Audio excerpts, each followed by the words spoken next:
WLFI Lafayette. News from where you live. Good evening. I'm Elizabeth Frenchler. Thank you for joining us tonight and happy Easter. Purdue students from all over the world are making sure future generations in Tippecanoe County knows the area's history. As part of a final project, students are creating a history video archive. As News 18's Kelly Roberts reports, they aren't getting their information from historians, but from people who made that history. Purdue communication student Xinyi Huang is from China, but as she wraps up her time at the university, she is focusing on Tippecanoe County history.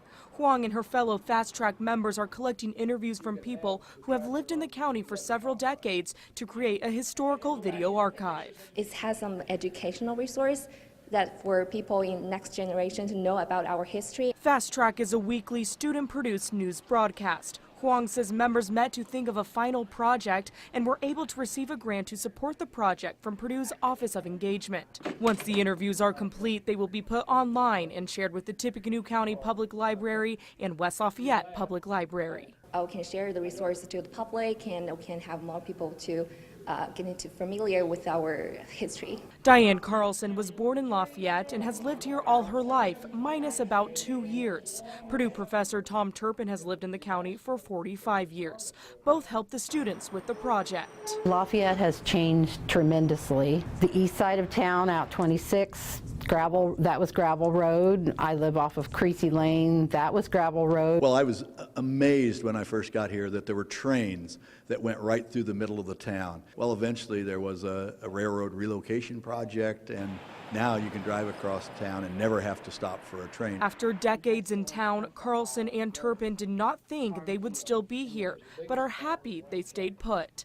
Carlson says she stayed for her daughters. I always thought that if they left Lafayette when they grew up, that we maybe would go somewhere else for warmer weather, at least in the wintertime.